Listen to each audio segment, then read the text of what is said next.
Merci pour votre accueil. Merci d'être venu pour partager ensemble ce petit moment d'exploration sous-marine ce matin. J'ai l'habitude de dire ce soir. En général, les conférences sont le soir. Et peut-être que je vais dire ce soir de temps en temps, mais voilà, on est le matin. Et donc ce matin, ce qu'on va faire, c'est qu'on va plonger pour découvrir quelques histoires du monde sous-marin. Et pour les découvrir, on va les écouter parce que le monde sous-marin est loin d'être le monde du silence. C'est un monde qui regorge de sons. Et ces sons, on peut les entendre avec nos oreilles, qui marchent très bien sous l'eau, contrairement à ce qu'on pourrait penser. Et on peut les capter avec des simples microphones en les mettant sous l'eau. Donc on en a plein qu'on peut entendre. Et de nos jours, on voit beaucoup d'images du monde sous-marin, mais on entend rarement les sons. Donc ce qu'on va faire aujourd'hui, c'est surtout écouter les sons et essayer de deviner ensemble les histoires des étonnantes prouesses des animaux qu'on va entendre. Mais tout d'abord, avant de commencer cette conférence, il faut rendre hommage à un animal marin en particulier, sans lequel on ne serait pas là à écouter une conférence aujourd'hui, parce qu'à cet animal, on lui doit en grande partie la lumière qui nous éclaire, les écrans qui nous servent à projeter des médias, le haut-parleur qui va vous servir à écouter les sons, le micro grâce auquel vous m'entendez sans que je ne me casse la voix, peut-être le métro qui vous a fait venir aujourd'hui aussi. Et cet animal, donc, qu'on devrait remercier, moi je pense qu'il faudrait une statue géante de l'animal devant la Cité des sciences et de l'industrie, mais pour l'instant, la mairie de Paris n'a pas eu le même avis. Il s'agit de la raie torpille. Alors la raie torpille, donc c'est un poisson qui vit notamment sur nos côtes. Ça, c'est les 3 espèces qu'on retrouve sur les côtes françaises, mais il y en a des dizaines d'espèces à travers le monde. Et c'est un poisson, si vous approchez la main de cet animal, vous allez ressentir un phénomène étrange que les premières personnes à le ressentir ne savaient pas du tout ce que c'était et ont donc appelé ce phénomène la torpeur. Les Grecs anciens, le poisson s'appelle la torpille, donc quand on s'en approche, ça procure la torpeur. Ça fait des tremblements, ça peut carrément assommer quelqu'un. Et donc pendant des millénaires, on n'a pas du tout su ce que c'était que la torpeur, mais on a même appris à s'en servir. Et les Romains utilisaient la torpille pour faire notamment des anesthésies pour les accouchements. Donc cette torpeur, elle était très intrigante. Les alchimistes y ont beaucoup réfléchi aussi au cours du Moyen-Âge, mais c'est resté très très très longtemps une énigme. Pour la bonne raison, vous l'aurez deviné, que c'était de l'électricité, mais qu'on ne savait pas que l'électricité existait. Donc au Moyen-Âge, la torpeur, on pensait que c'était un fluide froid, parce que l'alchimie, ça s'expliquait beaucoup avec une théorie autour du chaud et du froid, donc on pensait qu'elle émettait du froid, ce qui est assez étonnant comme concept thermodynamique, mais ça collait bien avec l'engourdissement qu'on ressentait quand on s'en approchait. Ensuite, Newton est arrivé, explique tout par de la mécanique, des particules, des corps, des chocs, des forces, et donc on se dit, en fait, elle doit émettre une force, et on a surnommé la torpille le tremble, parce qu'on pensait qu'elle tremblait très très fort, et que c'est ça qui provoquait les douleurs, les sensations qu'on ressentait à cause de cet animal. Et puis, ça collait pas, toutes ces théories. Donc, au fur et à mesure que la science avançait, on développait des théories de plus en plus élaborées, jusqu'à ce qu'à l'époque de l'encyclopédie de Diderot et d'Alembert, il y ait même un certain Chevalier de Joncourt qui développe toute une théorie de la torpille en postulant qu'elle émettait d'invisibles corpuscules torporifiques qui s'échappaient du pôle positif de la torpille et qui voyageaient vers le pôle négatif de la torpille, donc du ventre de la torpille vers le dos de la torpille, et que ces corpuscules, comme on le voyait par l'expérience, se propageaient dans certains matériaux, pas dans d'autres. Certains matériaux y résistaient, d'autres non. Donc il avait fait toute une théorie de l'électricité, en fait, avant l'heure, grâce à la torpille. Théorie malheureusement passée à peu près inaperçue, parce que la plupart des gens disaient bien sûr que non, elle émet du froid ou elle émet des tremblements. Et il a fallu attendre les débuts de l'électricité en tant que telle, où on commence à élaborer des machines électriques. Vous pourrez visiter à la Cité des Sciences, c'est expliquer tout ça, les machines électriques. Avec de l'électricité statique. Et là, c'était des machines qu'on utilisait surtout dans les foires pour impressionner les gens. Et beaucoup de gens avaient fait l'expérience. Et donc, ceux qui avaient fait l'expérience et qui touchaient ensuite une torpille s'apercevaient que c'était la même sensation. Et on commençait à s'apercevoir qu'il y avait de l'électricité aussi, du coup, dans le vivant. En tout cas, qu'il y avait quelque chose de très similaire dans le vivant de la torpille et dans la physique des machines. Et c'est pour démontrer que c'était la même chose qu'un certain Alessandro Volta, en 1800, développa un objet à partir de lamelles de métal et d'une solution saline qui imitait artificiellement, avec des matériaux de la physique, des matériaux pas vivants, l'organe électrique de la torpille. Et il a baptisé cet objet organe électrique artificiel. C'est ensuite qu'on l'a surnommé la pile électrique. Et c'est comme ça que le premier dispositif de stockage d'électricité était né. Et ça a permis ensuite des avancées formidables, parce que dès lors qu'on pouvait stocker l'électricité, on a pu faire des expériences, l'utiliser, etc. Et toutes les choses qu'on connaît aujourd'hui. Donc, remerciement à la torpille, évidemment. Voilà, merci à elle. Et puis, c'est une belle leçon, je trouve, de biomimétisme. Déjà, ça nous montre que l'inspiration de la nature, elle a toujours existé, et ce n'est pas un phénomène nouveau lié aux startups d'aujourd'hui. Et puis, ça nous montre aussi que la science, et les avancées techniques ne vont pas toujours dans le sens où on les attend. Ce n'est pas parce qu'une invention est prometteuse et qu'on espère qu'elle sera cotée en bourse et donc on finance la recherche dessus, qu'on fait des découvertes. À l'époque où on faisait des recherches sur l'électricité, on ne savait absolument pas du tout où tout ça allait nous mener. Et la seule application potentielle, c'était d'étonner des gens et d'amuser la galerie dans des foires. Donc, c'est intéressant de se dire que la science, ça marche plutôt comme ça, quoi.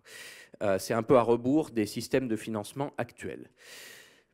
Petite parenthèse donc sur cette torpille, animal qui ne fait pas de bruit, mais maintenant on va entendre uniquement des animaux qui font du bruit, et en fait la plupart des animaux marins font du bruit, donc ça tombe bien pour nous. On va écouter la mer. Il paraît que quand on colle l'oreille à un coquillage, on entend la mer. Là on n'a pas de coquillage, mais on va écouter quand même. Et le premier animal qu'on va entendre, qu'on peut entendre dans beaucoup d'endroits dans le monde, et je pense que vous allez le reconnaître assez facilement, et le son ne fonctionne pas, donc merci l'arrêt torpille, mais on va... on va remédier à ça dans quelques instants, hein. Alors, dans le pire des cas, je vous imiterai moi-même les animaux, ne vous inquiétez pas. Et voilà, c'est magnifique, ça fonctionne. En attendant, on va faire la conférence avec juste le son. Et de toute façon, les images, vous savez tous à quoi ressemble l'animal qui fait ce bruit, parce qu'il s'agit... Voilà, une baleine. Une seule fois, j'ai quelqu'un qui a dit une vache, mais c'est évidemment une baleine. Mais c'est intéressant parce que, comme la vache et comme vous et moi, la baleine, c'est un mammifère, elle respire de l'air, donc chanter sous l'eau, pour elle, n'est pas quelque chose de totalement évident. La baleine, elle chante donc la bouche fermée. On n'y pense pas, mais c'est important. Par contre, son mécanisme de production du son, il est assez proche en termes de physique de notre mécanisme à nous, hein. La baleine, elle produit le son un peu comme nous, on chanterait la bouche fermée, imaginez, et ça fonctionne. Donc ce son qu'on vient d'entendre d'une baleine, à votre avis, à quelle distance on peut l'entendre? À quelle distance on peut entendre chanter des baleines? 6 km. 10, qui dit mieux? 50, qui dit mieux? 100 à droite. 3000 à gauche, eh bien, c'est plus près de 3000 que de 100, désolé.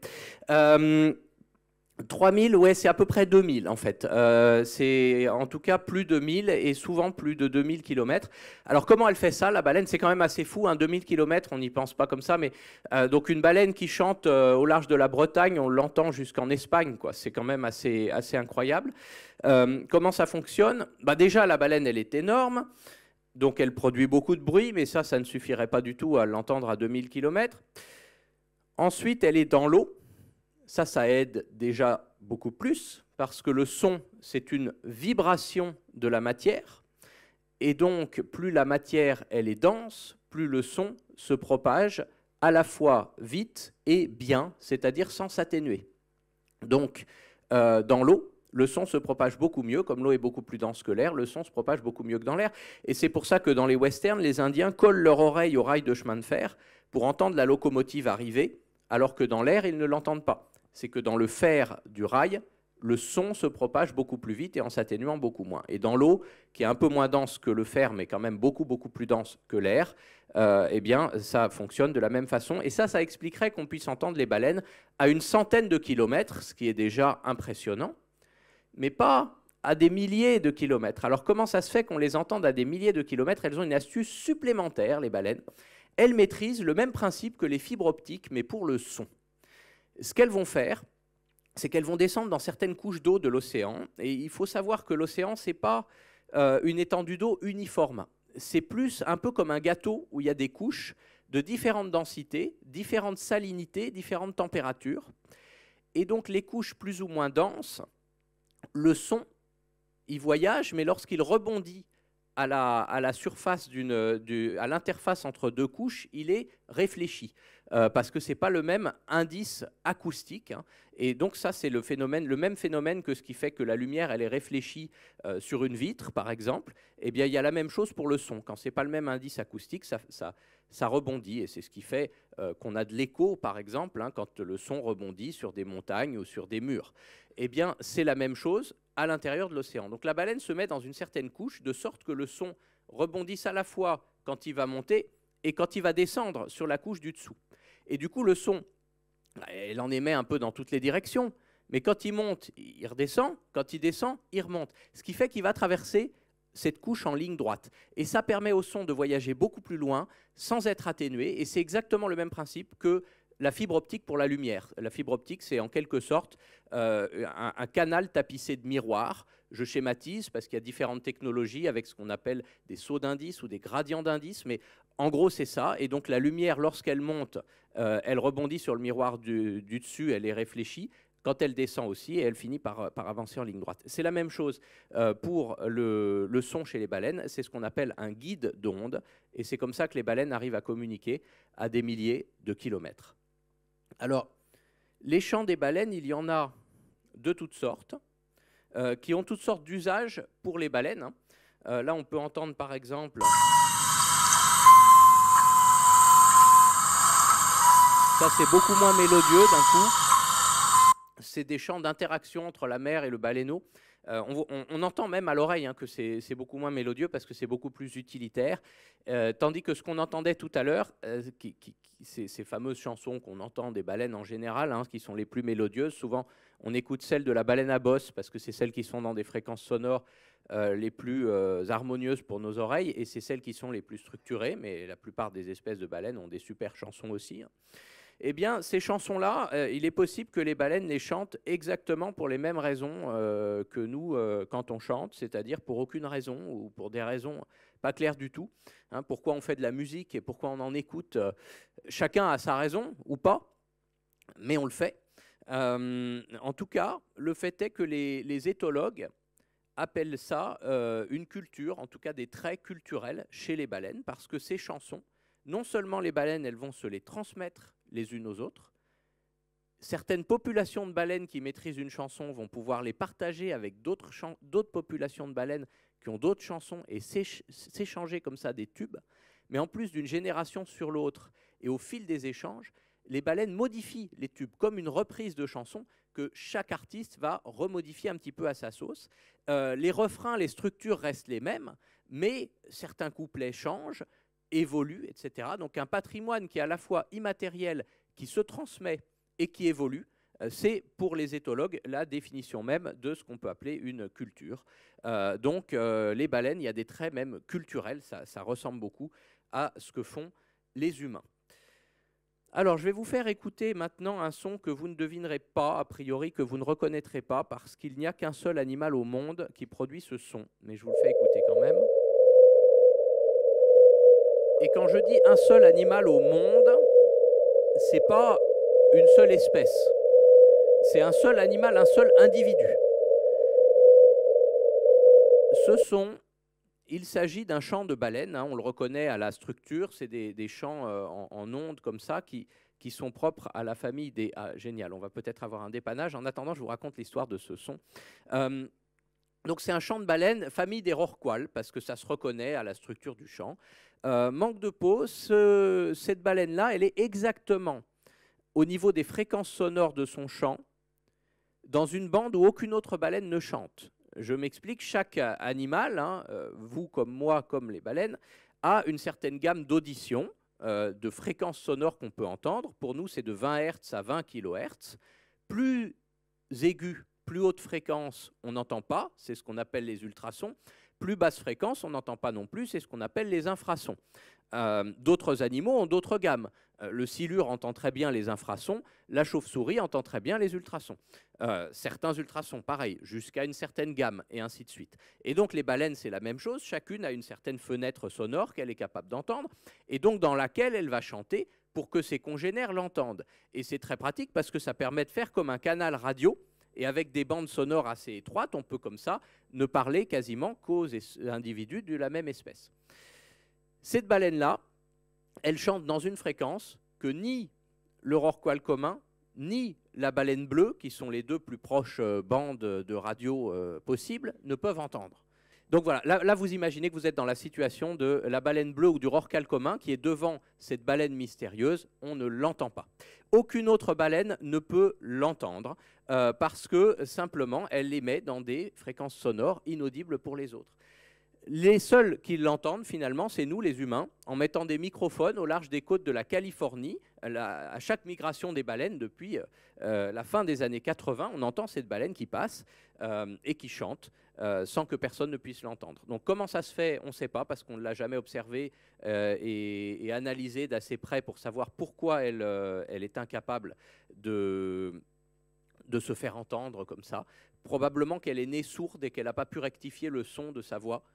Les personnes qui n'entendent pas ont besoin d'entendre pour apprendre à parler. Alors chez les humains, on arrive à trouver des astuces pour qu'on puisse apprendre quand même, mais chez les baleines, ça n'existe pas a priori.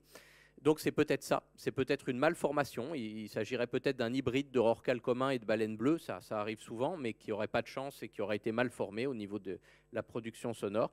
On ne sait pas, mais en tout cas, nous les humains, on l'entend, et depuis très longtemps. On peut l'entendre encore longtemps, parce que combien de temps peuvent vivre les baleines au maximum ? 120, directement, comme tout à l'heure, vous aviez dit pas assez, vous dites un chiffre très important, 120.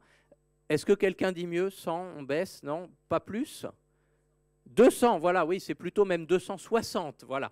Donc c'était un piège. Ça dépend des espèces de baleines, évidemment. Hein. Celles qui vivent le plus vieux, c'est ce qu'on appelle les baleines franches. Et c'est des baleines qui peuvent vivre, on l'a mesuré, jusqu'à 260 ans. Mais en général, des baleines comme la baleine à bosse, le rorqual commun, etc., vivent à peu près la même durée qu'un humain. Voilà. Donc ça peut côtoyer la centaine d'années. Mais la baleine franche, elle vit un peu plus, même carrément beaucoup plus. Et comme on le sait, ça, on a des preuves absolument précises parce qu'on a retrouvé des harpons à l'intérieur de certaines baleines récemment capturées et qui sont datés parce que dans l'ère industrielle, il y a eu des harpons qui n'étaient utilisés que certaines années.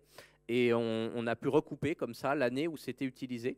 Mais même aussi des harpons d'ère pré-industrielle, où pareil, les ethnologues ont des datations. C'est au large de l'Alaska, les populations qui encore aujourd'hui consomment un petit peu de baleines là-bas pour leur subsistance et leur tradition, utilisaient certains types de harpons en os ou en pierre.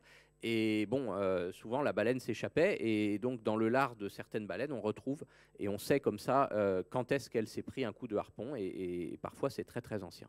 Donc 260 ans, ça paraît très vieux pour nous, mais c'est pas grand-chose par rapport à un autre animal qui vit au même endroit que les baleines franches, à savoir le requin du Groenland, qui lui peut vivre mesuré plus de 500 ans et supposé plus de 800 parce que les individus qu'on a mesurés étaient loin d'être les plus gros qu'on ait jamais observés. Donc 800 ans, là, c'est quand même beaucoup. Hein. Il faut se dire qu'il existe aujourd'hui dans la mer des requins qui ont mangé des vikings. C'est quand même assez étonnant de se dire ça. Ils ne les ont pas mangés vivants parce que le requin du Groenland vit totalement au ralenti. Il est aveugle et il se nourrit uniquement de carcasses de phoques et de charognes, de choses comme ça. Mais je pense qu'un viking tombé de son drakkar ou une carcasse de phoque doivent avoir à peu près le même goût. Et ça me semble à peu près certain qu'il y en ait qui ont mangé du viking. Donc ça paraît super vieux aussi, mais c'est rien, c'est des petits jeunes devant l'éponge de verre, par exemple, une éponge des profondeurs, qui, elle, peut vivre 17 000 ans mesurés. Donc on a aujourd'hui des éponges qui étaient déjà là quand nous, on faisait des rhinocéros sur le plafond des grottes. Hein. C'est quand même assez impressionnant de se dire ça. Éponge, donc animal très très simple, hein, qui n'a même pas de tissu différencié, qui n'a même pas de cerveau, mais qui est quand même un animal, un individu, et qui est là depuis cette époque-là. C'est assez fou, mais c'est toujours pas le record, puisque le record détenu par une certaine petite méduse, c'est infini. En fait, elle bat tout le monde, toute catégorie, parce que lorsqu'elle vieillit, elle peut aussi se mettre à rajeunir. Et on a fait l'expérience en laboratoire. Ça marche indéfiniment. Les gens en ont eu marre, au bout d'un moment, ont arrêté l'expérience parce que, voilà, à chaque fois, elle finit par rajeunir.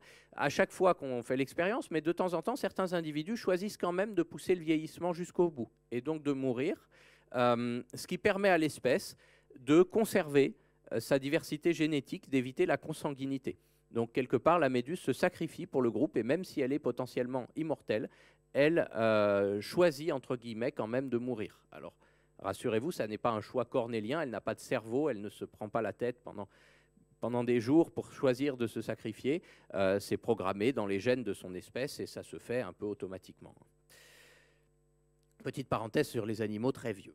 Donc, on reprend notre voyage sonore et acoustique et on va écouter. Alors, du coup, je crois que c'est comme ça qu'on l'entend, sauf que du coup, ils ont... Ok, eh ben, est-ce qu'on peut passer à l'image suivante pour tester?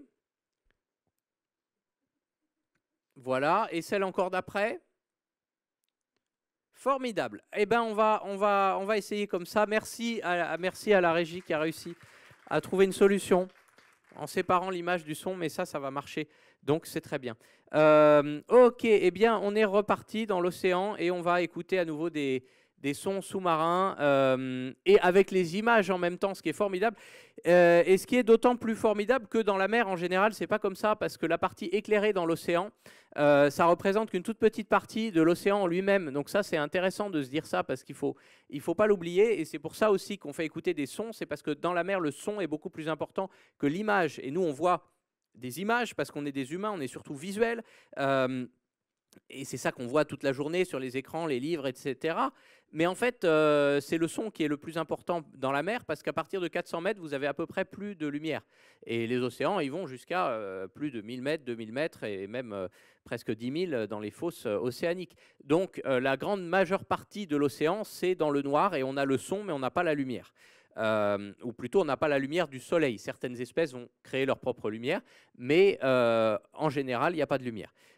Donc, les êtres communiquent surtout par son. Et là, on va en entendre un qui nous parle un peu d'ailleurs de cette histoire-là de son. Ouais, sauf que, bon, bah, forcément, ça a planté. Mais c'est fou, parce que j'ai rien fait, là. Ah, voilà.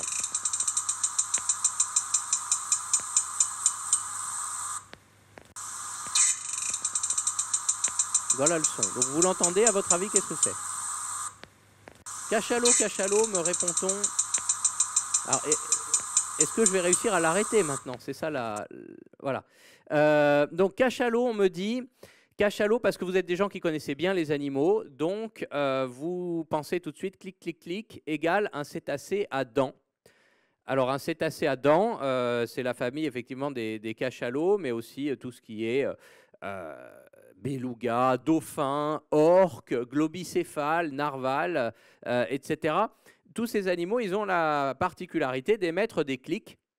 Et vous le savez probablement, ces clics leur servent à beaucoup de choses, mais en particulier à se repérer dans l'espace avec du son, à voir avec du son. Parce que c'est le principe du sonar, hein, l'animal envoie un clic, un son très bref. Ce clic, comme tout son, il va voyager, il va rebondir sur les objets qui entourent l'animal, il va revenir à l'animal. Et les cétacés à dents, vous l'aurez remarqué, ils ont tous cette espèce de bosse de graisse sur la tête qu'on appelle le melon, et qui leur sert à capter, à focaliser ces sons quand ils reviennent. Et donc, ils analysent le temps que le son il a mis à aller et à revenir, et avec quelle force il revient. S'il a été atténué ou pas, ça veut dire que l'objet il était dur ou qu'il était mou. Et si le son revient au bout de longtemps, ça veut dire que l'objet il était loin. Si le son revient au bout de moins longtemps, l'objet il était plus près. Et comme ça, l'animal va se créer une image mentale de tout ce qu'il y a autour de lui grâce au son. C'est vrai des cétacés à dents. C'est vrai de quelques autres animaux, hein, que ce soit chauves-souris, même les phoques. On appelle ça l'écholocation. Ça permet par le son, par l'écho, de se localiser. Et donc, c'est pour ça que vous avez répondu un cétacé à dents, comme vous auriez pu aussi bien me répondre un sonar humain, hein, parce que c'est exactement le même principe qu'on utilise, nous, les humains, avec les sonars de bateau, pour repérer ce qu'il y a sous le bateau. C'est le principe des colocations aussi. Vous m'avez répondu ça, et vous avez fait du coup la même erreur que les premières personnes qui ont entendu ce son. C'est vrai qu'on pouvait, ça ressemble vraiment, hein, c'est pour ça que vous avez fait cette erreur. On peut passer à la slide suivante. Ah, ben génial, d'accord, formidable. Voilà la slide suivante, génial. Alors, la même erreur que ce son, la première fois qu'il a été entendu, c'était en pleine guerre froide, dans les années 70, et la Suède craignait absolument une invasion des Russes dans la mer Baltique. Il y avait eu des sous-marins qui s'étaient échoués, etc. Donc, ils savaient que les Russes étaient dans le coin. Et donc, lorsque les oreilles d'or, c'est-à-dire les officiers mariniers chargés d'écouter les sons sous-marins pour repérer des ennemis, ont entendu ce son en clic, clic, clic, clic, clic, ils se sont dit, c'est des clics, c'est tellement régulier que ça doit être un appareil, et c'est donc forcément un sous-marin russe qui essaye de nous envahir. Alors, ils ont dépêché des bateaux sur place, des avions, ils ont essayé de quadriller la zone pour trouver le sous-marin russe, et ils n'ont rien trouvé du tout, ils n'ont rien vu, des bulles, mais c'est tout. Ils étaient très très énervés, je vous laisse imaginer, les Suédois, parce que non seulement ce sous-marin émettait des sons en permanence, mais en plus, il était tellement furtif qu'on ne le repérait pas. Et ça a conduit à une quinzaine d'années de tensions entre la Suède et l'Union soviétique, des tensions diplomatiques. Il y a eu des courriers, il y a eu des ambassadeurs envoyés, il y a eu des réponses de Boris Eltsine qui nie la présence des sous-marins dans la zone, et les Suédois qui lui rétorquent « mais si, nous entendons ce qu'ils appelaient des sons typiques régulièrement ».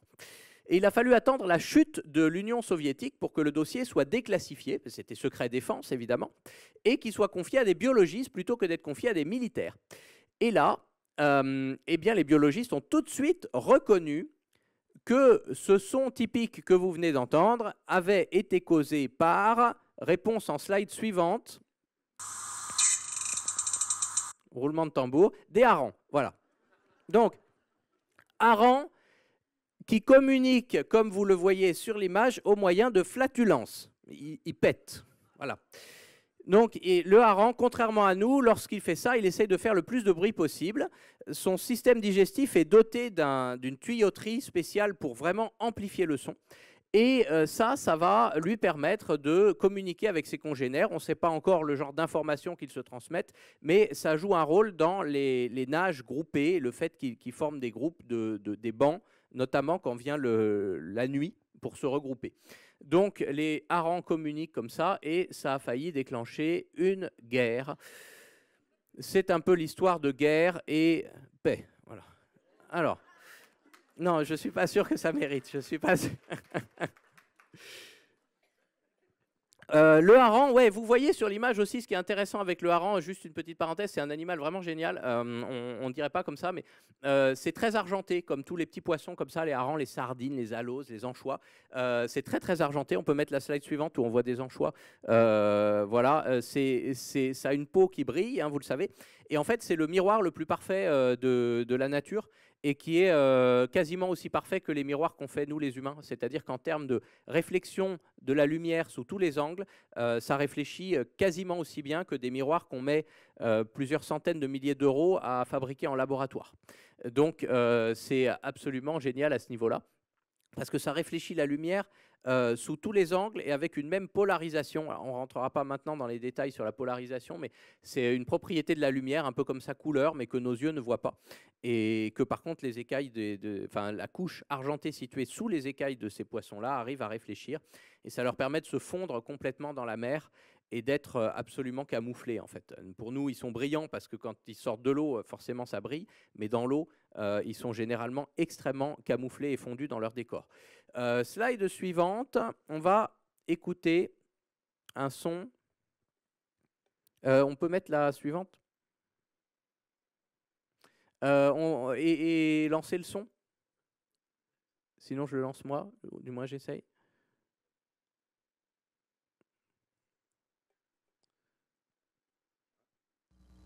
Voilà, alors là, c'est pas encore le son, hein, mais il arrive, il arrive, il arrive, il arrive, il arrive, il arrive.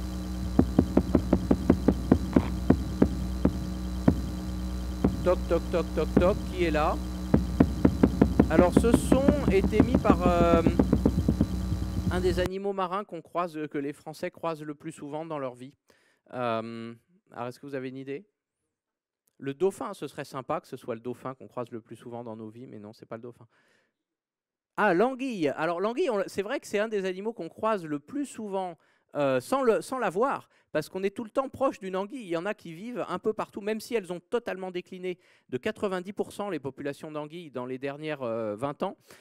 C'est encore un des animaux, on est le plus proche à chaque instant d'une anguille, c'est vrai. Mais c'est pas une anguille, parce que c'est un animal qu'on croise en le voyant quand même, quand on le croise, même si on ne le voit pas dans un état très...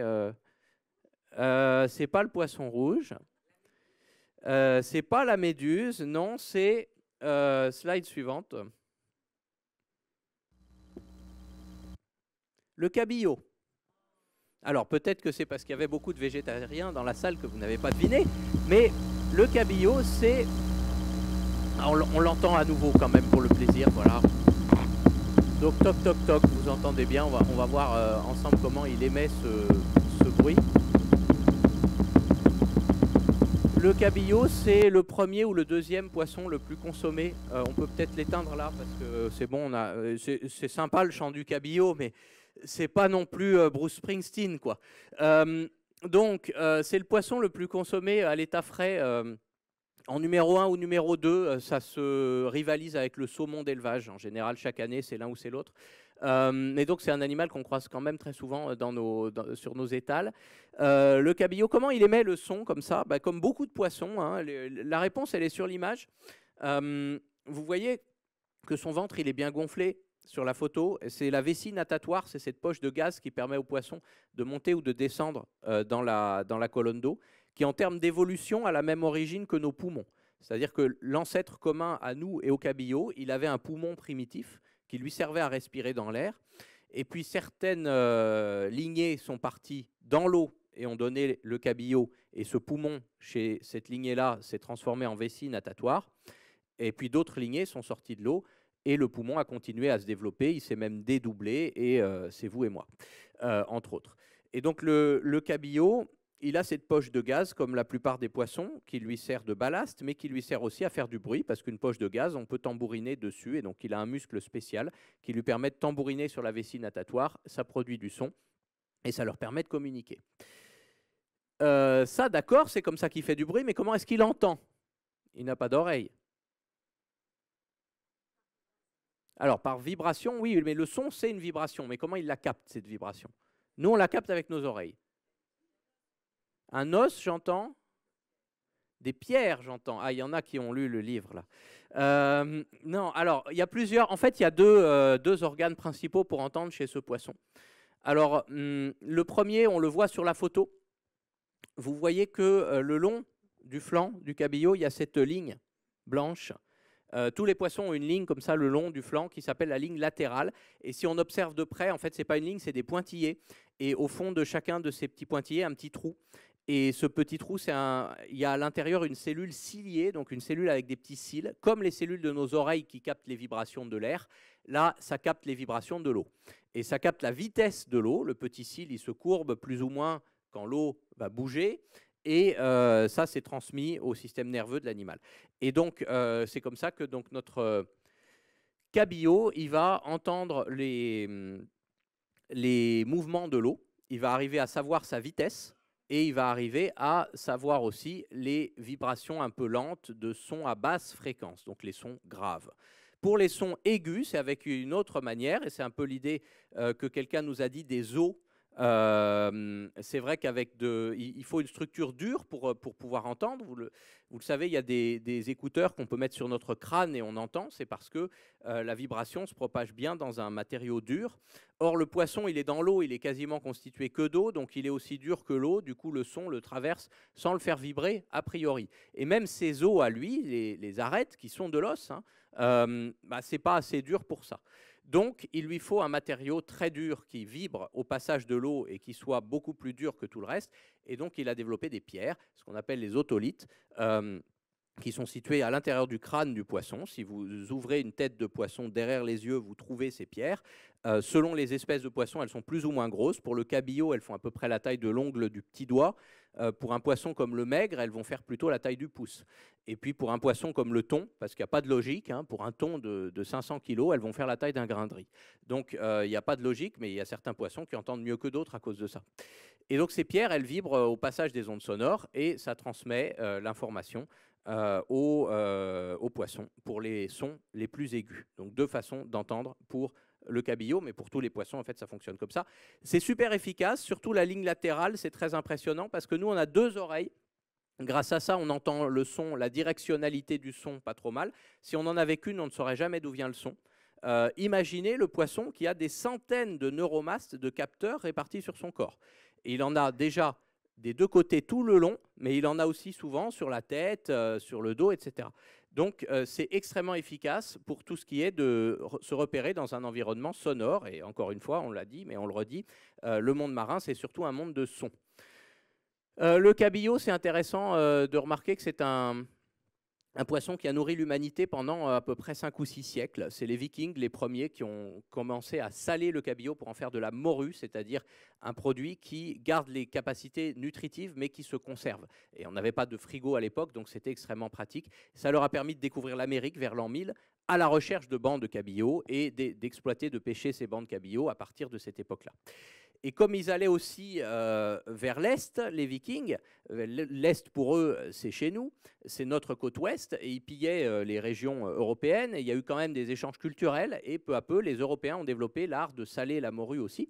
Comme l'Europe était très chrétienne, le carême, c'était très important. Ça faisait 100 jours par an où on ne pouvait pas manger de viande. Pour les moines, qui étaient des gens influents, c'était même toute l'année, bien souvent. Donc il fallait avoir du poisson. C'était un enjeu important. Et on a donc développé la pêche aussi et la salaison de la morue. Et c'est d'ailleurs comme ça que très probablement des pêcheurs basques et bretons ont découvert l'Amérique près de 100 ans avant Christophe Colomb. Il est même possible que Christophe Colomb soit parti en Amérique avec dans son bateau des morues pêchées en Amérique. C'est pas sûr, mais il y a des cartes, des documents qui laissent supposer que ça serait possible. En tout cas, le fait est que ces grands bancs de morues au large de l'Amérique, de la côte ouest d'Amérique du Nord, ont nourri ensuite un commerce mondialisé et prospère pendant 500 ans. C'est pour ça qu'il y a des recettes de cabillaud en Afrique, au Brésil, il y a de la morue à l'Auvergnat, il n'y a jamais eu de morue en Auvergne, mais il y a aussi de la morue dans le Thieboudienne sénégalais, il n'y en a pas non plus au Sénégal. Et après avoir nourri l'humanité pendant 500 ans, et pendant toutes ces années, elle était pêchée de la même façon en fait que les Vikings, c'est-à-dire avec une petite barque à rame et du fil et un hameçon, ce qui permettait d'attraper uniquement les poissons d'une certaine taille, de pouvoir remettre à l'eau les autres, et puis ça limitait simplement l'effort de pêche. Ça limitait la quantité qu'on pouvait retirer de l'océan. Et cette quantité, elle était limitée, mais elle était énorme. C'était des centaines de milliers de tonnes. Mais il y avait tellement de morue que ça suffisait. Ça fonctionnait quand même. Et puis en 10 ans, à partir des années 80, on s'est mis à utiliser des chaluts à moteur au lieu du fil et un hameçon. Et en 10 ans, on est passé donc de quelques centaines de milliers de tonnes à 2 millions de tonnes. C'est plus, c'est pas non plus énormément plus, mais c'est quand même un ordre de grandeur de plus. Et donc, le stock de morue, la population de morue s'est effondrée en quelques années. Et elle n'est jamais revenue. C'est un exemple voilà, d'une surexploitation complètement idiote qui a tué la poule aux œufs d'or qui nourrissait l'humanité. Alors, vous me direz, ouais, mais du cabillaud, j'en vois chez mon poissonnier, il y en a encore. Alors oui, parce qu'on est un pays riche, en fait. Et donc, les pays d'Europe de l'Ouest, et surtout les populations les plus aisées, hein, vous ne trouverez pas du cabillaud chez tous les supermarchés, du vrai cabillaud. Mais les pays les plus riches ont quand même gardé une partie de la ressource, parce qu'il y a quelques populations de cabillaud qui sont encore en bonne santé, qui sont pêchées correctement en Islande, au large de la Norvège, etc. Et donc tout ça, ça va en France, en Allemagne, en Angleterre, dans les pays riches. Mais tous les autres pays qui consommaient du cabillaud, le Brésil, les Antilles, l'Afrique de l'Ouest, etc., eh ben, eux, ils n'en ont plus. Et ça a causé des déséquilibres terribles, parce que les populations locales ont dû se reporter vers d'autres espèces, les ont surpêchées. Du coup, certaines personnes n'avaient plus rien à manger parce qu'elles dépendaient de ça. Et puis, ça a créé toutes sortes de crises sociales et environnementales, tout simplement parce qu'on n'a pas su se limiter sur cette pêcherie de cabillaud au large du Canada. Donc c'est un peu un exemple de ce qu'il ne faut pas faire avec un poisson, quoi. On passe à la slide suivante. Où l'image, ouais, encore, là, ça, c'est le son, voilà. Alors là, l'image, bon, c'est Saint-Pierre-et-Miquelon, d'ailleurs, pour rester dans le thème du cabillaud, c'est des îles françaises au large de l'Amérique du Nord qu'on utilisait pour pêcher le cabillaud. Et en fait, ces îles, vous faites le tour à pied, il y en a 3, vous faites le tour à pied dans la demi-journée si vous marchez bien, c'est des cailloux, hein, c'est tout petit. Et il faut se dire qu'à l'époque où la France possédait le quart de la planète en colonie, c'était la colonie qui rapportait le plus à la métropole. Donc plus que toute l'Indochine, plus que toute l'Afrique, plus que l'Algérie, plus que tout ça, juste avec la morue, quoi. Et du jour au lendemain, c'est passé à une activité économique négative, uniquement des dettes et du chômage, à cause de cette surexploitation. Parce qu'on a dépassé un certain point de non-retour et que la population de morue n'est jamais revenue. Alors le son qu'on entend là, on peut l'entendre, et c'est d'ailleurs un prédateur du cabillaud, on peut l'entendre à Saint-Pierre-et-Miquelon, mais vous pourriez l'entendre un peu partout. Enfin, dans beaucoup de mers, pas partout, mais dans beaucoup d'océans, en particulier sur nos côtes atlantiques, Manche, mer du Nord. Alors, est-ce que vous l'avez? C'est pas des orques, c'est pas le meilleur copain des orques d'ailleurs. On passe à la slide suivante, je crois que j'ai entendu le mot. Voilà, on peut mettre l'image suivante, voilà, c'est les phoques. Mais c'est le phoque sous l'eau. C'est le phoque sous l'eau. Le phoque hors de l'eau va faire plutôt des aboiements, mais le phoque sous l'eau va faire ces espèces de mélodies comme ça, assez étranges. Le phoque, c'est l'exemple plutôt inverse de la morue, c'est-à-dire que c'est un animal qu'on a réussi à protéger à temps. Et miracle, comme par hasard, dès qu'on prend des mesures de protection, s'il est encore temps, ça revient. Et donc le phoque, c'est merveilleux, vous pouvez en voir très facilement sur nos côtes. Tout le long de la baie de Somme jusqu'à la Bretagne, vous pouvez voir des phoques en très grande quantité, très bonne santé. Il y en a 2 espèces, le veau marin au-dessus, qui s'appelait comme ça à l'époque où on le mangeait, parce qu'il a été surexploité, le phoque. Il a failli disparaître au XXe siècle. Hein. Il s'appelait comme ça parce qu'apparemment, ça avait goût de veau. Et donc, on le servait comme du veau pendant le carême en disant que c'était du veau marin, donc ça comptait pas vraiment comme du veau, c'est vous dire. Et donc le veau marin, et l'autre c'est le phoque gris qui est beaucoup plus gros, qui a une tête plus allongée, ça ressemble presque à une tête de cheval. Les 2 espèces prospèrent maintenant dans nos eaux très très bien parce qu'elles ont été protégées à temps, et c'est l'occasion d'aller les voir sur les estuaires, notamment de la côte d'Opale. C'est à quelques heures de Paris, et c'est un spectacle assez impressionnant. On va passer à la suivante. On peut mettre le son de celui-ci.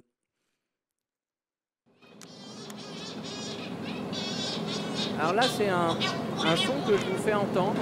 Écoutez-le bien, parce que vous pouvez l'entendre partout dans le monde.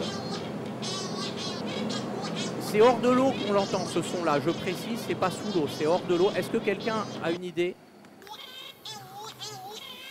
Alors, un jour, j'ai quelqu'un qui m'a dit carrément le nom latin de l'espèce qui produit le son.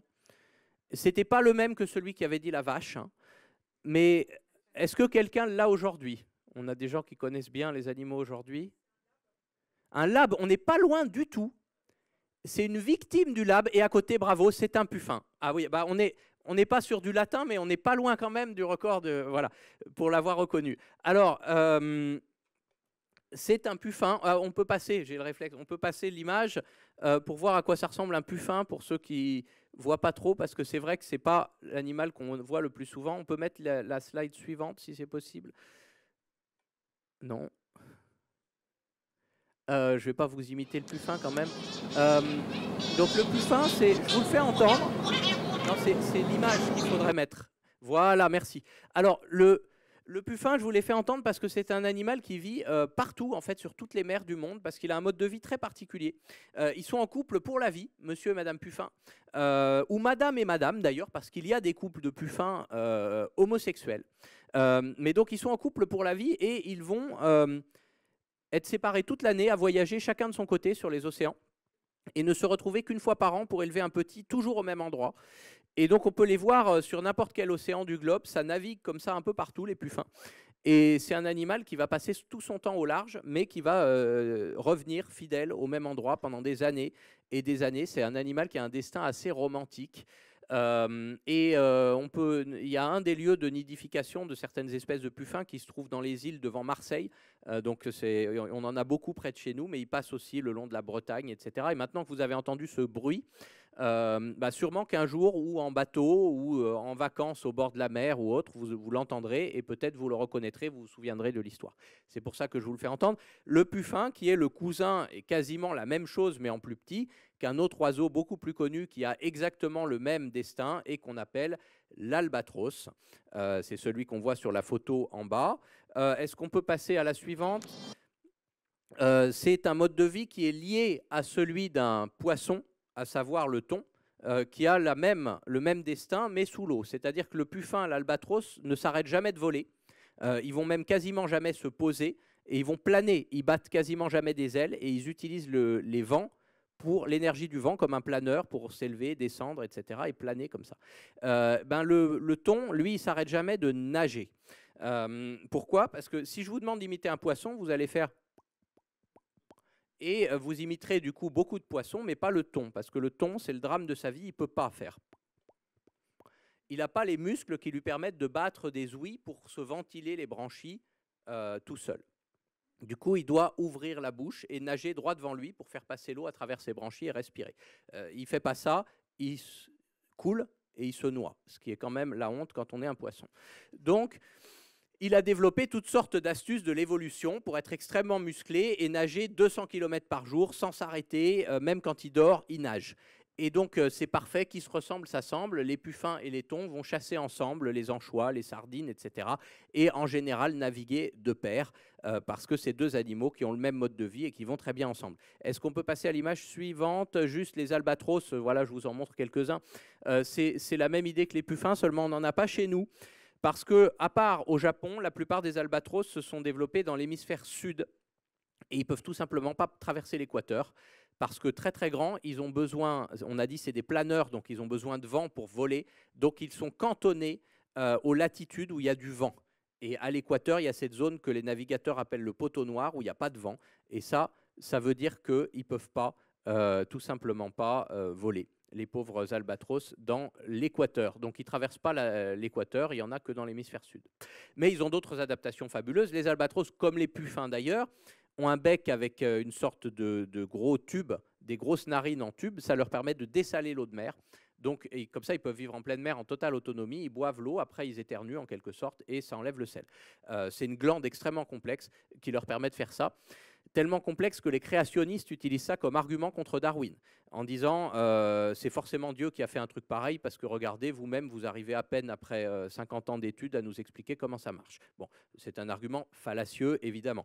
Mais on a des fossiles et on voit très bien comment ça a évolué. Mais c'est quand même assez dingue que l'évolution ait pu créer, générer des formes de vie pareilles. Alors, on va quand même faire un dernier son pour la route. Est-ce que je peux vous demander de passer rapidement les slides, parce que celles-là, on ne les fera pas, on les fera peut-être en question. Celle-là non plus, on ne va pas la faire, malheureusement, on n'a pas le temps. On arrive à la suivante. Et voilà, on fait un dernier son pour la route quand même. On le met. Ça peut être au large des côtes méditerranéennes, comme sur la photo, mais ça peut être n'importe où qu'on l'entend aussi, celui-là. Est-ce que vous avez une idée de la catégorie d'animaux que ça peut être? Perroquet. Non, c'est que des animaux marins là. Ah, poisson perroquet. Ah oui, alors vous avez peut-être plongé et eu la chance d'entendre les poissons perroquets qui grattent le corail. Et c'est vrai que ça fait un bruit comme ça quand ils mangent, quand ils croquent le corail. Oui, c'est vrai que ça ressemble beaucoup à l'oreille. Mais là, c'est pas ça. C'est un autre animal qui vit souvent dans des coins de corail aussi. On peut arrêter le son. Une idée? Oursin, on n'est pas loin. Non, mais c'est pas tout à fait ça, mais pas loin. Un corbe, j'entends. Un corbe, c'est un petit peu plus grave, le son du corbe. C'est un poisson qui fait beaucoup de bruit, effectivement, en Méditerranée, mais c'est un tout petit peu plus grave. Non, on n'est pas loin avec l'oursin. C'est un animal à carapace, effectivement, mais ce n'est pas tout à fait ça. On peut mettre l'image. C'est la langouste. Et dans ce qui est intéressant, on se doute bien qu'un crustacé, ça va faire un bruit qui fait cric-cric-cric, mais ce n'est pas ça qui est intéressant. C'est en termes de physique. On vient d'entendre des animaux aquatiques qui produisent des sons de plein de façons différentes. Et en fait, chaque animal marin, enfin on trouve dans la mer l'équivalent de tous nos instruments de musique, de toutes nos manières de produire du son. Par exemple, la corde vibrante, l'équivalent de la guitare, mais aussi de nos cordes vocales.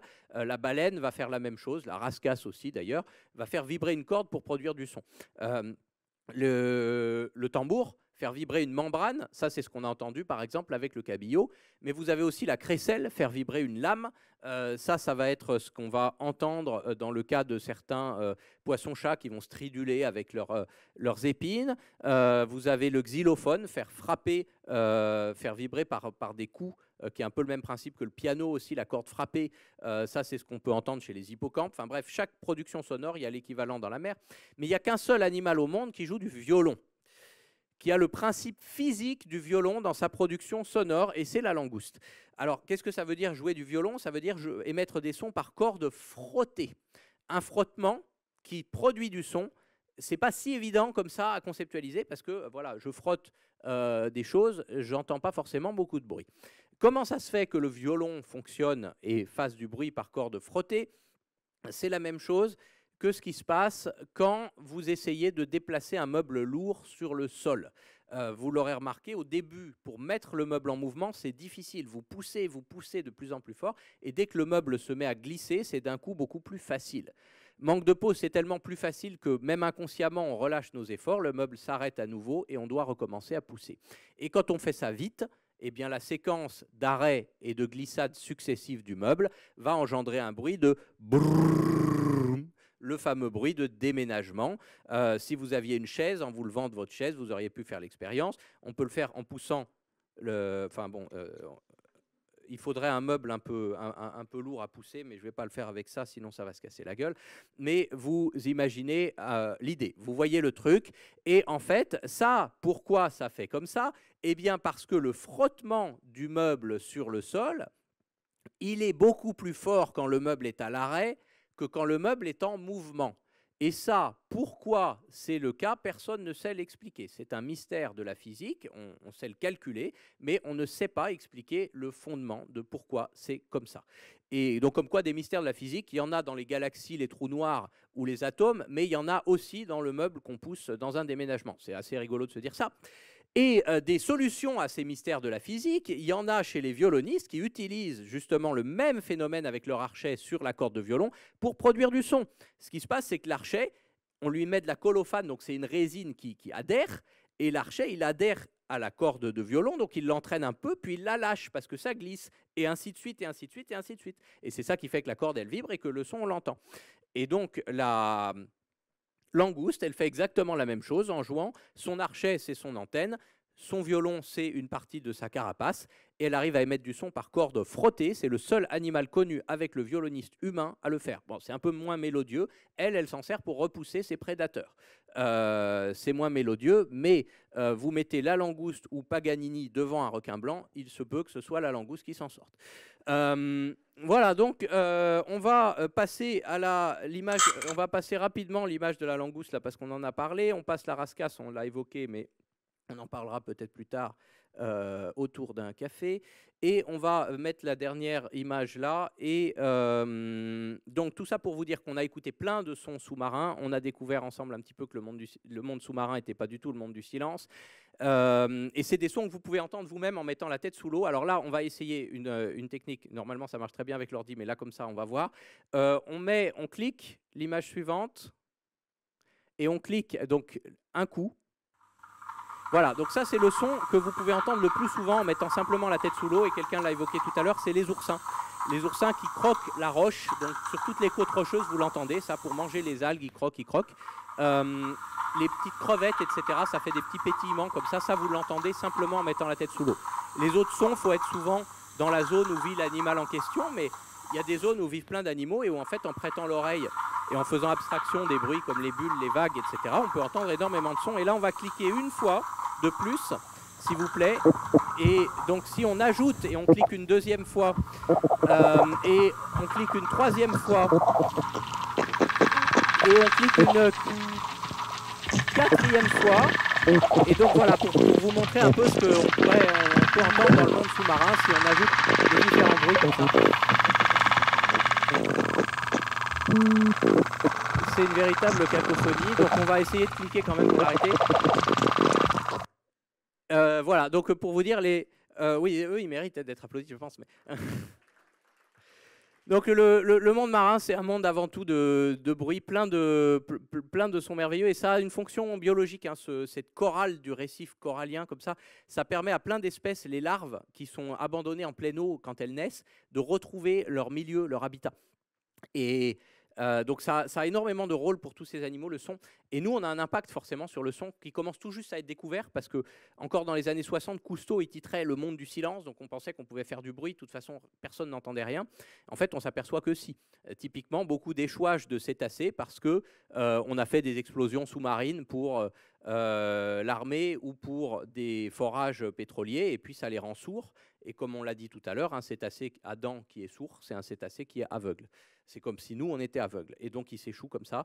On voit quelques conséquences comme ça, mais il y en a sûrement plein qu'on ne voit pas. Et donc, des conséquences qu'on ne voit pas, c'est difficile de savoir, quand on fait des travaux sous-marins, des éoliennes, des choses comme ça, de savoir l'impact. Donc, c'est tout juste en train d'être étudié. Il va y avoir plein de découvertes là-dessus. Donc, c'est un champ des possibles où on va découvrir des choses. Ça, c'est un problème où on ne sait pas encore vraiment notre impact. Il y a d'autres problèmes sur le monde marin où on connaît notre impact. Certains, comme le réchauffement climatique, qui sont les plus dramatiques, mais les plus difficiles à résoudre, parce que c'est vraiment le défi du siècle, d'arriver à trouver une réponse collectivement à ça. Mais aussi d'autres qui sont tout simples à résoudre, comme la surpêche, qu'on a évoqué avec le cabillaud, mais qui est le cas d'énormément de poissons. On mange 35 kg de poissons par personne et par an en moyenne en France. Il faudrait être à 8 pour préserver la ressource. Donc voilà, ça vous donne une idée de combien il faut diminuer la consommation de poissons. Et évidemment, remplacer par des alternatives végétales plutôt que par de la viande qui amplifie le réchauffement climatique. Hein, mais c'est une bonne solution. Mais pour celles et ceux qui aiment le poisson, il y a aussi moyen de soutenir les pêches artisanales durables qui vont souvent avoir un rôle positif pour l'écosystème en luttant contre les autres modèles de pêche, les activités polluantes, etc., et qui peuvent être, dans certaines régions, pour certaines espèces, aussi un facteur positif. Et pour ça, j'ai absolument pas d'action chez eux, et ils ne me payent aucunement, mais je vous conseille une appli à Paris, comme vous êtes en région parisienne, c'est très efficace, c'est efficace sur quasiment toute la France, qui s'appelle Poiscaille.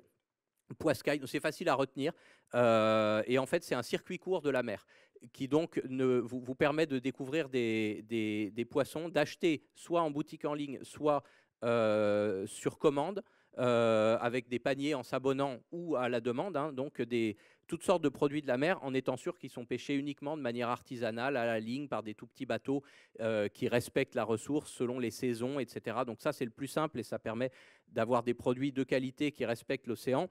Deuxième chose, pour éviter les mauvais produits en règle générale, si vous consommez du poisson autrement que par des circuits courts comme Poiscaille, il y a des applis sur Internet.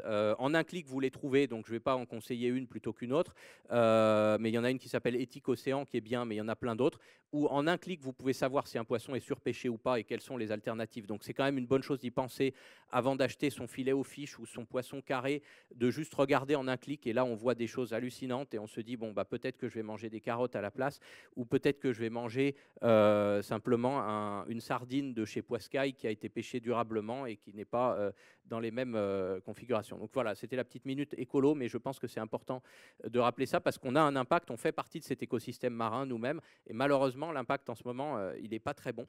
Et j'espère que ce petit voyage sous-marin vous a plu. Je crois qu'il y a un petit stand de dédicace où je vais signer des livres après, donc ça peut être l'occasion d'échanger, mais je crois qu'on a un peu de temps pour des questions quand même avant. Donc s'il y a des gens pas timides qui veulent poser les questions maintenant, vous pouvez les poser maintenant, et les timides, vous les poserez après.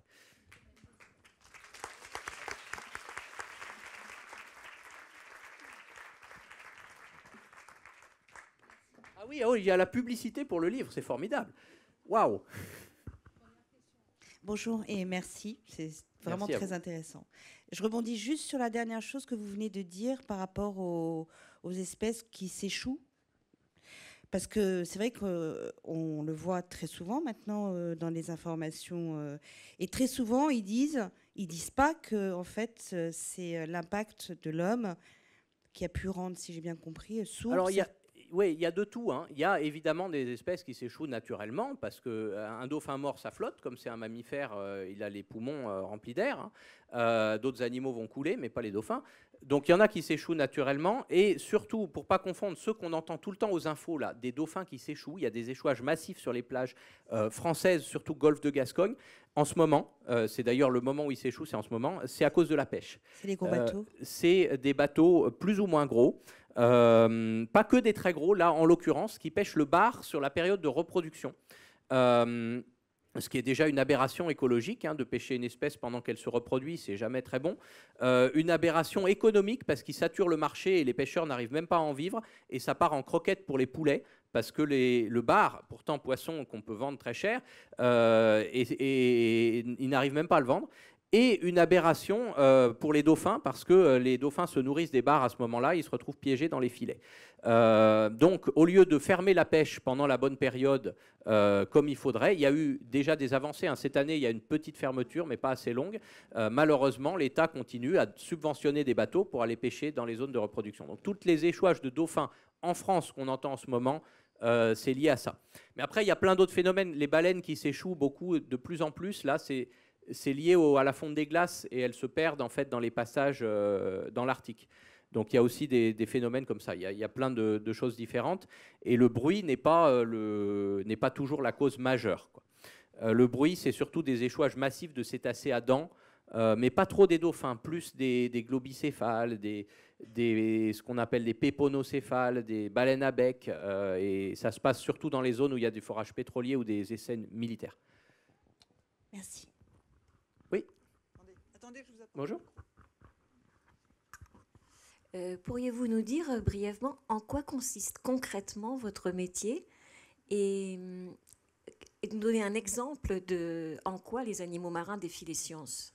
Alors, un exemple de mon métier, samedi matin, je vais à la Villette, je raconte des histoires. Non, moi je suis biophysicien, j'ai fait une thèse sur les bancs de poissons. Et je continue à participer à divers programmes de recherche un peu autour de ça en ce moment, sur les bancs de poissons, mais vu du point de vue de la physique. Donc biophysicien, c'est que je viens des études de physique au départ, mais j'ai toujours été passionné par le monde vivant en général et le monde marin en particulier. Et la physique, si vous voulez, c'est un peu un zoom inverse, c'est l'inverse d'un zoom. C'est un grand angle, on va dire, c'est-à-dire que la biologie, ça vous permet de zoomer sur les précisions de chaque espèce, chaque petit mécanisme à l'intérieur des cellules, etc. Et on zoome de plus en plus, on essaie d'être complet. Et puis la physique, on dézoome et on regarde de loin et on essaye de voir comment ça marche, mais de loin, pour essayer de voir des grands principes. C'est pas l'un qui est meilleur que l'autre, c'est deux points de vue complémentaires. Et donc moi, j'ai adopté celui de la physique qui m'a permis d'apprendre énormément de choses, et c'est sans fin, on apprend toujours plus de choses dans ces domaines-là. Mais voilà, pour vous donner une anecdote, en physique, on parle de vache sphérique. C'est la blague chez les physiciens, on dit une vache, c'est une sphère. Parce que c'est vrai que si vous voulez faire un calcul d'énergie sur une vache, au premier ordre, vous considérez une sphère de la taille à peu près de la vache et vous calculez combien il y a d'énergie qui rentre et qui sort de la sphère. C'est beaucoup plus simple que de prendre la forme d'une vache. Et ça vous donne un calcul qui marche à peu près. Et c'est comme ça que fonctionne la physique. C'est des approximations, mais qui permettent ensuite d'avoir des lois générales très intéressantes et de trouver comment fonctionnent certaines choses absolument fabuleuses. Alors, en quoi les animaux marins défient les sciences? Eh bien, il faut acheter le livre pour le savoir, mais je pense que je vous ai donné quelques exemples quand même là d'animaux marins qui font des choses que nos sciences ne savent pas expliquer, que la science vient tout juste de découvrir, ou que l'être humain a mis des siècles à maîtriser et qu'eux maîtrisent toujours mieux que nous. Il y en a énormément, donc on ne peut pas non plus tous les citer. Donc dites-moi votre animal marin préféré, je vous donnerai un exemple.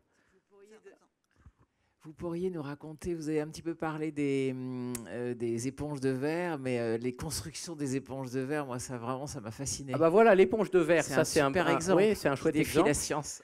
Les éponges de verre, c'est donc des éponges, donc c'est le degré zéro de l'animal, hein. C'est l'animal le plus simple qui soit. C'est juste des cellules mises les unes avec les autres, hein. L'éponge, vous n'avez rien de compliqué. Et rien que comme ça, avec quelques signalisations très basiques d'une cellule à l'autre, Ces éponges arrivent à créer une construction en verre, on dirait, ben, j'ai pas de photo là parce que je m'attendais pas à en parler, comme ça ne fait pas de bruit, mais c'est absolument magnifique, on dirait une sorte de building futuriste, architectural, avec des poutrelles les unes anglées par rapport aux autres pour que les contraintes extérieures soient minimales, et donc c'est encore mieux que ce que ferait un architecte, quoi. Avec très peu de matériaux, elles font une structure ultra solide qui dure 17 000 ans, et le verre même de ce que produisent ces éponges, eh bien, il est optiquement plus intéressant que tous les verres qu'on produit dans des hauts fourneaux pour faire de la physique dans des laboratoires, quoi. Et sauf que l'éponge, elle ne le produit pas dans un haut fourneau à des centaines de degrés de température, elle le produit au fond de la mer avec juste un peu de chimie et des matériaux biologiques totalement non polluants. Des millions de fois moins d'énergie. Donc c'est un exemple d'un animal marin. Là, il ne défie pas les sciences, il les bat à plat de couture.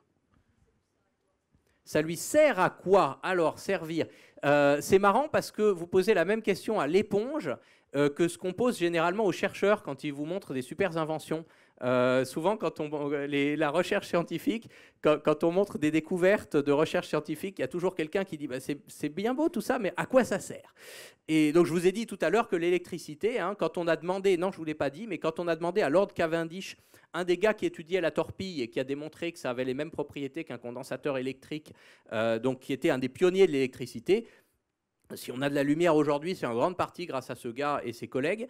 Un jour, on lui a demandé bah oui, c'est bien beau tout ça, mais à quoi ça sert?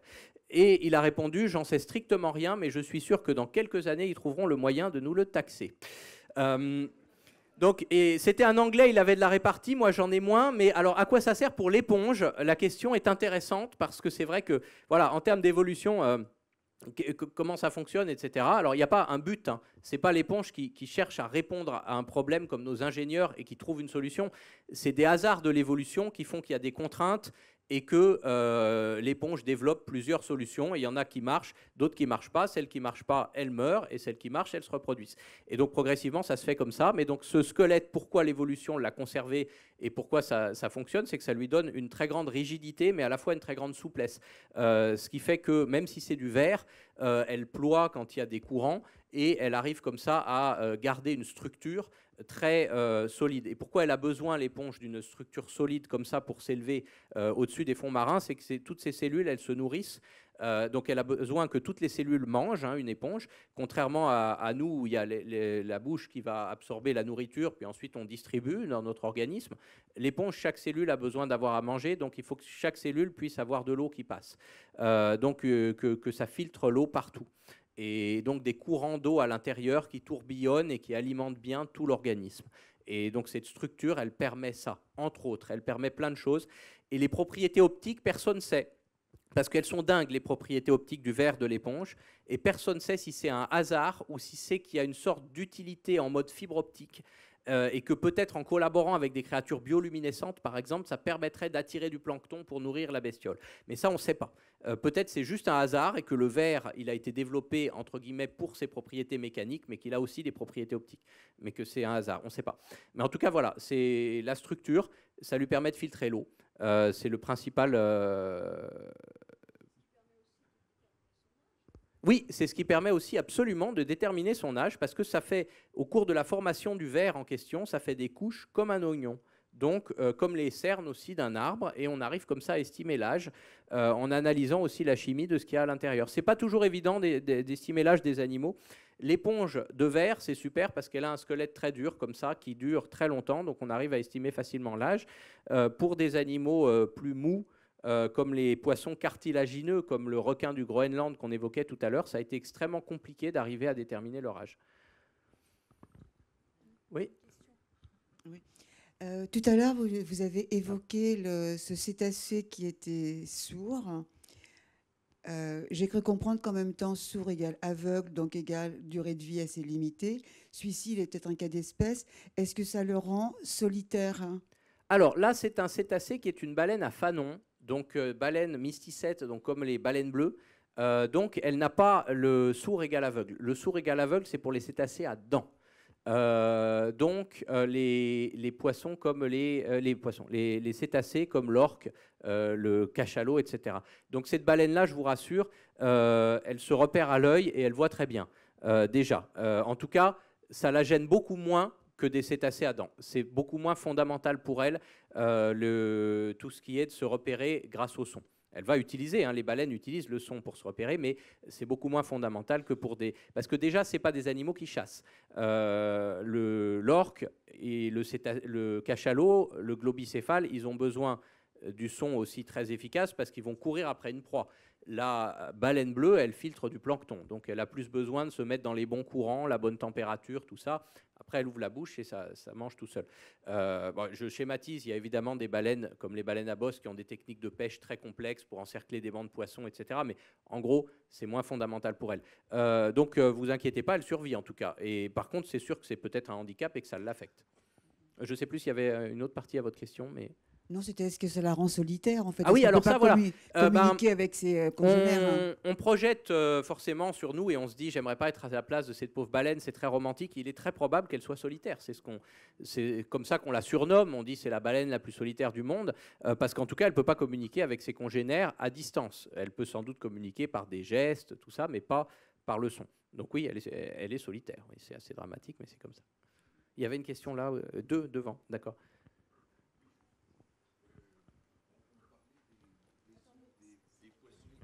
Oui, des os des poissons. Oui, vous parliez des arêtes, par exemple. Et enfin, je sais pas, moi je croyais que c'était une espèce, enfin c'était une époque défunte, les poissons osseux, qu'ils étaient antérieurs et que maintenant on avait surtout des poissons cartilagineux avec le fameux sélacanthe. Alors c'est l'inverse. Le passage entre l'un ou l'autre. C'est plus ou moins l'inverse. Alors des poissons osseux, on en a à peu près 70 dans cette salle. On est tous des poissons osseux. Les poissons osseux, c'est justement les nouveaux, entre guillemets, poissons. Au cours de l'évolution, mais l'histoire, elle est intéressante, comment l'os est apparu. Au départ, alors, on ne va pas rentrer dans tous les détails de ce qui est un poisson, parce qu'il n'y a pas vraiment de définition scientifique de poisson. On a appelé poisson au moment où on classait les animaux, toutes sortes de bestioles qui se ressemblaient. Et puis, il y en a d'autres, on a dit que ce n'était pas des poissons, comme vous, comme un chat, comme un canari. Et puis, en fait, en termes d'évolution, tous les vertébrés, c'est des poissons, enfin, c'est le même groupe. Donc, le premier animal vertébré qui a juste une sorte de colonne vertébrale, c'est déjà notre ancêtre commun à tous les vertébrés. Et c'est tout ce groupe-là qui sont les poissons. Mais ce qui s'est passé au cours de l'évolution, je schématise très rapidement, mais parce que c'est super intéressant et ça nous replace dans cette histoire du vivant. Donc, c'est intéressant de le voir.